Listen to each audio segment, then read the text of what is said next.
A inflação é o gatilho de tudo para a economia. Quando a gente pensa em economia, existe uma mola mestre, existe um indicador mestre, existe uma variável mestre, que é o quê? A inflação. Todo mundo está em busca de controlar a inflação, em tudo que é canto do mundo. Vamos lá, Vinícius, o que é inflação? Inflação nada mais é que o aumento médio dos preços de tudo que a gente compra no dia a dia. Então, quando a gente vê agora, poxa, a inflação está em alta, inflação de 2 dígitos, inflação de 12% ao ano, o que a gente sabe que está acontecendo? Os preços de tudo, na média, estão subindo pra caramba. Por que a inflação é esse grande vilão que tem que ser combatido? Porque a inflação faz o nosso poder de compra derreter, poder de compra cair. Como assim? Você tinha R$100 na mão em 2002, você ia no mercado fazer o rancho do mês. Você não precisava mais ir no mercado. R$100 comprava tudo. Hoje, R$100 você compra, dependendo do que você for comprar, uma sacola, 2 sacolas. Então, por quê? Porque as coisas sobem de preço. Ou seja, o dinheiro perde poder de compra com o passar do tempo. Então, todo mundo está querendo controlar a inflação. Isso aqui é a base de tudo, é o ponto de partida.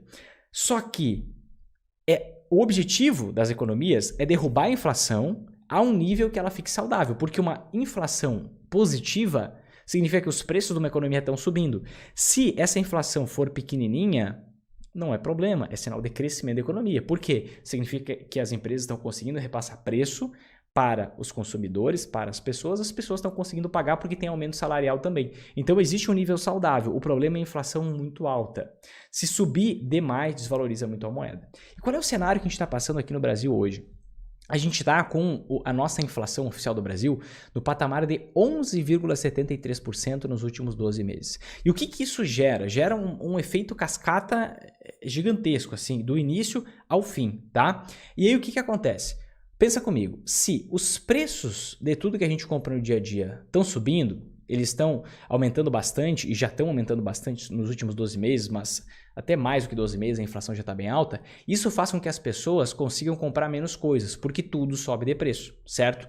Ao mesmo tempo, inclusive, deixa eu mostrar um dado aqui para você, olha só, peguei um dado aqui da Fiesp, em que ele mostra o salário médio da Fiesp, tá? Focando mais em São Paulo, mas a gente tem uma grande representação, muitos habitantes lá, e a gente vê que a gente tem, na verdade, desde 2013, a gente tem um decrescimento no salário médio da Fiesp, tá? Isso aqui é focando no salário real, tá? No quanto realmente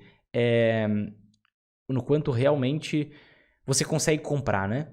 Então, a gente vê que teve uma queda bem forte até fim de 2015, início de 2016. De 2016 para frente, subiu um pouquinho e depois voltou a cair.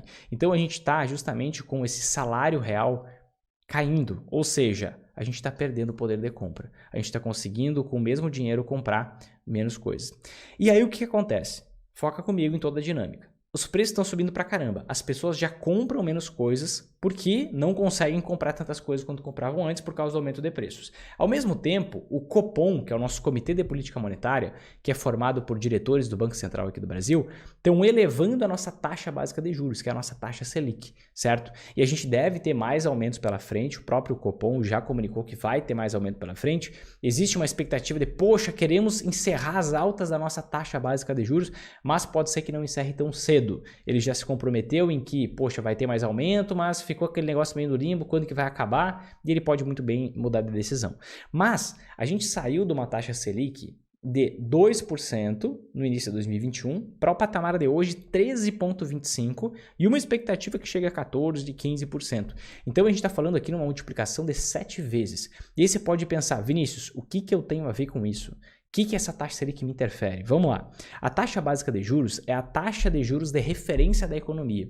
Então, se a taxa Selic sobe, a taxa dos financiamentos sobem, a taxa dos empréstimos sobem, todo tipo de crédito, todo tipo de dívida, a taxa de juros sobe a partir dali. E algumas pessoas que tomaram uma dívida, ou seja, pegaram um empréstimo, essas pessoas, elas pegaram esse empréstimo a uma taxa atrelada a essa taxa Selic. Então, as pessoas, além de estar consumindo menos, porque os preços das coisas subiram muito, elas estão pagando mais juro pelas dívidas que elas já têm. Isso faz com que as pessoas fiquem com ainda menos dinheiro. E faz com que as pessoas consumam ainda menos das empresas.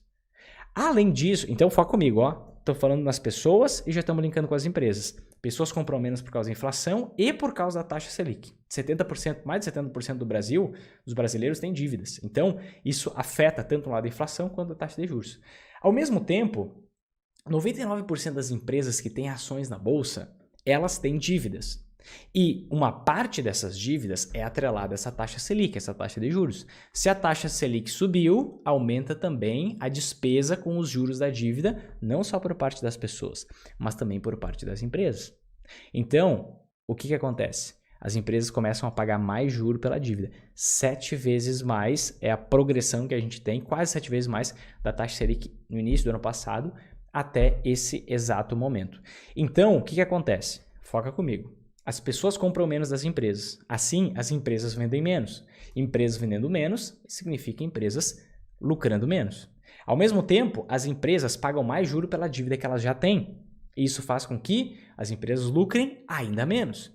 Por isso que a gente vê várias empresas que davam lucro algum tempo atrás que começam a dar prejuízo. E é normal. E várias empresas vão à falência. Porque é um processo muito simples. Empresa vende menos, lucro cai. Paga mais juros pela dívida que já tem, lucro cai ainda mais até o ponto de poder entrar em prejuízo. E uma consequência de vários prejuízos, se tem uma dívida muito alta, por exemplo, fica difícil reverter a situação e a empresa pode falir. Então, o que acontece? Se a gente vê, poxa, beleza, as empresas podem falir. E aí, o que acontece comigo que invisto nas ações? Se você investir numa ação e uma empresa vier à falência, se você não analisar, se você ficar seguindo diquinha, como a maioria das pessoas, você pode perder todo o seu dinheiro investido. Mas, se você investir numa ação e o lucro da empresa cair com consistência, o que acontece? A gente consegue enxergar em qualquer canto do mundo uma correlação. O preço de uma ação sobe à medida que o lucro da empresa sobe. O preço de uma ação cai à medida que o lucro de uma empresa cai. Então, se o lucro das empresas estão caindo, se o lucro das empresas estão caindo, os preços das ações também são para baixo. É por isso que a gente está vendo ações do Brasil em queda, é por isso que a gente está vendo ações dos Estados Unidos em queda por conta de toda essa dinâmica. Mas tem uma dinâmica ainda maior, que é um problema de terceira ordem. O que significa isso? Um problema indireto. Quando aumenta a nossa taxa Selic, isso faz com que o endividamento não só das famílias, das pessoas e das empresas aumente, mas também o endividamento do governo federal. O endividamento do governo federal também aumenta. Por quê? Porque parte da dívida do governo federal, todos os países do mundo têm dívida, tá?